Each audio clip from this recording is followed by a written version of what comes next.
Hi hello everyone, welcome and welcome back to my YouTube channel. तो after a long day आज मैं ये video shoot कर रही हूँ एंड जो टॉपिक है वो बहुत ही ज़्यादा आप कह सकते हैं सनसनी टॉपिक भी कह सकते हैं इसको, या सनसनी खबर की तरह कह सकते हैं कि दो बहुत बड़े यूट्यूबर के बीच का ये जो आप कह सकते हैं कि मतभेद है, या फिर आप कोई भी इंग्लिश का टर्म इसको दे सकते हैं, कंट्रोवर्सी चल रही है। तो इसका मेन मुद्दा क्या है?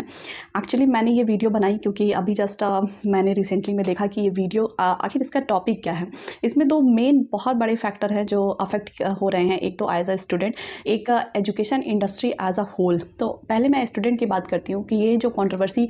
PW एंड अमन दत्तरवाल के बीच में चल रही है, तो फिजिक्स वाला एंड अमन सर के बीच में जो ये कंट्रोवर्सी है बेसिकली वो किस चीज़ पे है एंड इस पे क्या मतलब मेरा क्या व्यू है, मैं वो आपको बताऊंगी कि इस कंट्रोवर्सी को मैंने देखा एंड जो भी चीज़ें वायरल चल रही हैं, लाइक जो भी लॉन्ग वीडियोस हैं, जो भी शॉर्ट्स हैं, जो भी चल रहे हैं, तो उस पर मेरा क्या व्यू है। फर्स्टली जो मैं स्टूडेंट पॉइंट ऑफ व्यू से बताती हूँ कि मेरा क्या व्यू है इस कंट्रोवर्सी में। फिजिक्स वाला एंड अमन सर के बीच का जो कंट्रोवर्सी चल रहा है वो बेसिकली क्या है कि लाइक ये अमन सर मतलब लाइक बोल रहे हैं ना कि पोचिंग ऑफ टीचर्स, मतलब हमारे टीचर्स को मिड ऑफ द सेशन से उठाना एंड वो जो अमन सर की क्लासेस में पढ़ा रहे थे देन वो शिफ्ट हो गए फिजिक्स वाला सर की क्लासेस में। तो एज अ इंडस्ट्री ये बहुत गलत चीज़ है कि आपने टीचर्स की कोचिंग करना मिड ऑफ सेशन में। सी इसका एज अ बिजनेस पे क्या इम्पैक्ट पड़ेगा उसका तो हम बाद में डिस्कस करेंगे, बट एज अ स्टूडेंट कि लाइफ में इसका क्या इम्पैक्ट पड़ता है वो मैं आपको बता, क्योंकि मैं खुद भी स्टूडेंट हूँ CA फाइनल की, तो मुझे पता है कि हाँ मतलब ऐसा मिड ऑफ सेशन में अगर कोई टीचर चला जाता है तो ऐसा क्या होता है। लाइक ऐसा एक बार हो चुका है हमारे CA, उसमें भी जब ईटन एंड गैप ब्राइट के बीच में कुछ हुआ था, तो हम लोग प्रवीण शर्मा सर से क्लासेस ले रहे थे, तो दिन क्या हुआ था मैं आपको बताती हूँ। लाइक अभी जो चीज़ है ना कि जैसे मैं हूँ, ठीक है, प्लेटफॉर्म कोई भी हो, लाइक वो अनअकैडमी हो, लाइक वो फिजिक्स वाला का हो, चाहे वो अमन सर का हो, किसी का भी प्लेटफॉर्म हो, ठीक है। लाइक अगर हमको कोई भी, मैं एज अ ये नहीं बोल रही हूँ कि हाँ हम CA की प्रिपरेशन कर रहे हैं, हम नीट की प्रिपरेशन कर रहे हैं, या फिर हम किसी भी सब्जेक्ट की प्रिपरेशन कर रहे हैं, किस स्ट्रीम की प्रिपरेशन कर रहे हैं, बात उसकी नहीं है, बात एज अ टीचर है। लाइक अनअकैडमी में बहुत सारे टीचर्स हैं। अगर हम कोई भी सब्जेक्ट ले लेते हैं अकाउंट्स का, तो अकाउंट्स पढ़ाने वाले n नंबर ऑफ टीचर्स आपको अनअकैडमी प्लेटफॉर्म पर मिल जाएंगे, ठीक है। फिजिक्स वाला प्लेटफॉर्म पर मिल जाएंगे, अमन सर के प्लेटफॉर्म पर, लाइक अगर इनका तो नीट का है फिलहाल जो भी सब्जेक्ट है। तो मेरा प्रेफरेंस क्या होता है, n number of teachers YouTube पर अवेलेबल है, मैं किससे पढ़ना चाहती हूँ। लाइक मैंने XYZ किसी भी टीचर से पढ़ना और सोचा कि हाँ मुझे इन टीचर का समझ में आता है, और मैंने उस कोचिंग क्लास में उनसे इनरोल करा लिया। बट क्या हुआ कि मिड ऑफ सेशन में वो टीचर अनअकैडमी को छोड़ के फिजिक्स वाले में चले जाते हैं, या फिर अमन सर को छोड़ के फिजिक्स वाले में चले जाते हैं, या फिर कुछ भी होता है। तो एज ए स्टूडेंट मेरा कितना बड़ा लॉस हुआ। मतलब लाइक अगर मेरा एग्जाम है 2 महीने के बाद एंड मैंने पूरे साल के लिए इनरोल किया था, और 6 महीने पढ़ाने के बाद वो टीचर उस कोचिंग इंस्टीट्यूट को छोड़ के किसी दूसरे कोचिंग इंस्टीट्यूट में चला जाता है, तो नाउ अब कितना बड़ा लॉस है मेरा। कि पहली बात तो हम जो टीचर आएंगे, ठीक है, उनको क्या पता है कि वो सिलेबस कहाँ पे छोड़ के गए थे और क्या पढ़ाया क्या नहीं पढ़ाया, ठीक है। एज ए स्टूडेंट बहुत बड़ा लॉस है एंड ये नहीं होना चाहिए, क्योंकि स्टूडेंट की लाइफ के साथ आपको खेलना नहीं है, ठीक है। एजुकेशन इंडस्ट्री में आप हो, ठीक है, चाहे आप UPSC के स्ट्रीम में हो, चाहे आप CA के स्ट्रीम में हो, चाहे आप नीट के स्ट्रीम में हो, स्टूडेंट कोई भी हो, स्टूडेंट की लाइफ के साथ नहीं खेलना चाहिए एज ए इंडस्ट्री, क्योंकि दोनों बहुत ही बड़ा इस्टेब्लिश प्लेटफॉर्म है, चाहे वो अमन सर का हो चाहे वो फिजिक्स वाला का हो। एंड एज अ बिजनेस क्या इस पर इम्पैक्ट पड़ता है। लाइक मैं CA स्टूडेंट हूँ, तो मैं जानती हूँ कि पहले हम लोग CA की कोचिंग्स में कितने पैसे खर्च करते थे। लाइक ब्रांड नेमिंग पे हम लोग एक क्लास 15-15 हज़ार 20-20 हज़ार की लेते थे। एंड नाउ कंपटीशन बिजनेस में होना बहुत ही ज़्यादा ज़रूरी है। एंड ये कंपटीशन की ही देन है कि आज जैसे लाइक अतुल सर हैं, उन्होंने एक रेवोल्यूशन लाया हमारे CA की इंडस्ट्री में, एंड कितना मिनिमम प्राइस पे उन्होंने हमको लाइक क्लासेस प्रोवाइड की, वो चाहे कोई भी सब्जेक्ट हो, XYZ जो सब्जेक्ट वो पढ़ाते हैं। एंड लाइक ये जो नई चीज़ आई हैं कि हम जो पहले बहुत सारे पैसे खर्च करते थे उसी सब्जेक्ट के लिए, एंड नाउ वही चीज़ें जो हैं इतने मतलब हमको कम प्राइस में मिल रही हैं एंड विद एडवांस क्वालिटी। हम ये नहीं कह रहे हैं कि हमने इसको इकॉनमी कहते हैं, विद मिनिमम आप थोड़ा कम पैसा खर्च कर रहे हो but you are not compromising with the quality, ठीक है। तो हम क्वालिटी से भी कॉम्प्रोमाइज़ नहीं कर रहे हैं एंड पैसे भी हमको लेस देना पड़ा। तो ये as a business as a industry competition होना बहुत ज़रूरी है।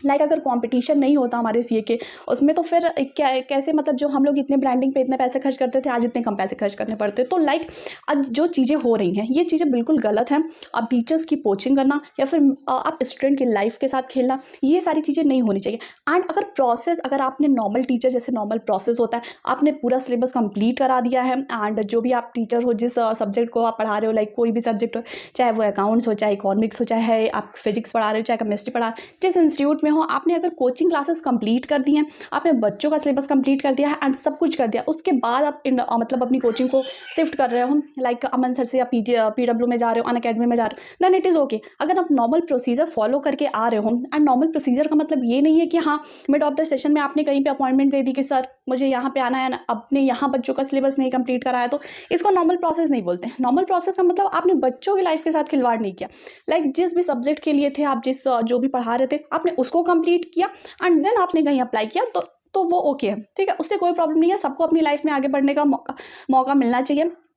एंड सबको अपनी लाइफ में हाँ अपना अच्छा प्लेटफॉर्म, सही बात है, फाइनेंशियल एक होती है इंडिपेंडेंस, फ्रीडम एंड ग्रोथ, वो सबको मिलनी चाहिए एंड सबके पास वो फ्रीडम है। बट जो सबसे बड़ी चीज़ है वो है कि स्टूडेंट की लाइफ। आज इंडस्ट्री में, एजुकेशन इंडस्ट्री की बात कर रही हूँ, क्योंकि ये सारी जो कॉमन पॉइंट्स है वो बहुत ज़्यादा मतलब होता है कि हाँ हम स्टूडेंट हैं तो फील करते हैं कि हाँ लाइक ये कैसा होना चाहिए, ठीक है। तो अगर आप स्टूडेंट की लाइफ के साथ थोड़ा सा भी खेलने की कोशिश कर रहे हो तो दिस इज़ नॉट गुड, क्योंकि आप एजुकेशन इंडस्ट्री में हो, आप स्टूडेंट से हो, ना कि स्टूडेंट आपसे हैं। आप कल रहोगे नहीं रहोगे, स्टूडेंट तो आगे भी आते रहेंगे, ठीक है। एंड उसी चीज़ पे लाइक नीट की प्रिपरेशन करने वाले स्टूडेंट कल भी आएंगे, आज भी हैं एंड आगे भी बच्चे आते रहेंगे। सो पोचिंग ऑफ टीचर्स एंड एक नॉर्मल प्रोसेसिंग से पोचिंग करना एंड नॉर्मल प्रोसेसिंग से जाना, दोनों में बहुत ज़्यादा डिफरेंस होता है। तो इन सारी चीज़ों को समझना चाहिए एंड मुझे लगता है कि हाँ दोनों जो पार्टीज़ हैं जो इस कंट्रोवर्सी में पड़ रहे हैं वो दोनों बहुत ही बड़े प्लेटफॉर्म से हैं, अपने अपने लेवल पे जो भी हैं एंड बहुत अच्छी फ्रेंडशिप रह चुकी है शायद, मुझे नहीं पता, बट ऐसा लगता है कि हाँ पहले बहुत अच्छी फ्रेंडशिप रह चुकी थी एंड नाउ डेज इन सारी चीज़ों के लिए आप लड़ रहे हो एक दूसरे से एंड यूट्यूब प्लेटफॉर्म पे लड़ रहे हो, तो आप इसको मतलब कहते हैं ना out of the court settlement करना जिसको कहते हैं, तो आप खुद में भी बातें करके इसको सेटल आउट कर सकते थे। अगर उनके कोई टीचर्स आपने ले लिए हैं एंड उनका कहना है कि हाँ आपने कोचिंग की है, तो आप उनसे बात कर सकते थे एंड उनको समझा सकते थे कि लाइक नहीं ऐसा नहीं है, अगर आपका कोर्स कंप्लीट नहीं हुआ है एंड अगर आपके बच्चों का मतलब सिलेबस बाकी है, तो हम अगर लेना भी चाहते हैं इनको तो आपके बच्चों का सिलेबस कंप्लीट करा के लेंगे, ठीक है। तो अगर ऐसी चीज़ें होती तो शायद वो बहुत ही अच्छा होता एंड मतलब लाइक अगर आप अपने में ही सेटलमेंट कर लेते, मतलब इस प्लेटफॉर्म में आके कंट्रोवर्सी नहीं क्रिएट होती, तो शायद वो भी काफ़ी अच्छा एक सॉल्यूशन माना जा सकता था। बट अगर कंट्रोवर्सी हो भी गई है तो अभी भी मतलब चांस है कि आप सेटल डाउन कर सकते हो। लाइक अगर किसी भी बच्चे का फ्यूचर हैम्पर हो रहा है या फिर कोई भी सिलेबस नहीं कंप्लीट किया या फिर कोचिंग जैसी कोई भी बात है, तो आप उसको आपस में सेटल डाउन कर सकते हो। So thank you for watching this video. I think आपको ये वीडियो अच्छी लगी होगी and I am concern for the student, because मैं खुद भी स्टूडेंट हूँ, तो स्टूडेंट का क्या पेन होता है जब टीचर्स उनको मिड ऑफ द सेशन में चले जाते हैं छोड़ के, या तो सिलेबस नहीं कंप्लीट होता, तो फिर स्टूडेंट को कैसा लगता है। लाइक क्या होता है कि हम लोग बहुत हार्ड वर्क करते हैं पूरी, मतलब लाइक हम जैसे सीए बनने के लिए इतनी हार्ड वर्क कर रहे हैं, अब 2 महीने के बाद अगर मेरा एग्जाम हो, अब मिड ऑफ सेशन पे मुझे कोई टीचर छोड़ के चला जाए एंड बोले कि नहीं अब आगे का सिलेबस तो हम नहीं कंप्लीट करवाएंगे, एंड देन लाइक मेरी कितने सालों की मेहनत होती है कि हाँ बच्चा उस चीज़ के लिए मेहनत करता है and at the end of the moment अगर जब कुछ सडनली ऐसा हो जाता है तो बच्चे के फ्यूचर के साथ बहुत, और बच्चे का फ्यूचर सिर्फ अकेले नहीं होता, उनके पेरेंट्स का भी उनके साथ बहुत बड़ा योगदान होता है। जितना बच्चा खुद नहीं लगा होता, इतना उनके साथ में जितने लोग लगे होते हैं, लाइक पेरेंट्स हो गए, ब्रदर हो गया, सिस्टर हो गया, हस्बैंड हो गया, जो भी हैं, जो जैसे हैं, जिस लेवल पे हैं, तो वो सब लोग बहुत मेहनत करते हैं। तो like at the end of the moment अगर आप किसी बच्चे को ऐसे छोड़ के जा रहे हो, मतलब टीचर एज अ टीचर आप किसी बच्चे को ऐसे छोड़ के जा रहे हो मिड ऑफ द सेशन में, तो ये बिल्कुल गलत चीज़ है। आप किसी के फ्यूचर के साथ नहीं खेल सकते, क्योंकि अब जहाँ अगर आपको ऐसी आदत होगी, अगर आपको सिर्फ एक पैशन होता है जो पढ़ाई के लिए होता है, जो ये कहता है कि हाँ teaching my passion, and teaching सिर्फ पैसा कमाने के लिए, पैशन और पैसा कमाने में बहुत ज़्यादा डिफरेंस होता है। तो अगर आप टीच सिर्फ कर रहे हो आउट ऑफ पैशन कि हाँ किसी बच्चे का कैरियर बना देंगे, किसी बच्चे को ज़िंदगी में आगे बढ़ा देंगे, तो वो शायद आपका लॉन्ग टर्म बेनिफिट होगा। एंड बस आप पैसे कमाने के लिए अगर पढ़ा रहे हो कि नहीं मैं यहाँ सिलेबस छोड़, मतलब यहाँ बच्चों को छोड़ के इस प्लेटफॉर्म पर चला जाऊँगा तो शायद ज़्यादा अर्निंग होगी, यहाँ चले जाएंगे तो थोड़ा कम। So this is not good. तो आप लोगों को समझना चाहिए बोथ आर बहुत ही इस्टेब्लिश हैं एंड अभी भी आपके पास टाइम है, आप आपस में समझ सकते हैं, क्योंकि एज ए इंडस्ट्री जो कंपटीशन होना चाहिए, एज ए इंडस्ट्री का भी कंपटीशन जो है वो हैम्पर हो रहा है, ठीक है। एंड एज अ फ्यूचर जो है, मतलब जैसे बच्चों का जो फ्यूचर होता है, अब बच्चों के फ्यूचर को भी बहुत हैम्पर कर रहे हैं। तो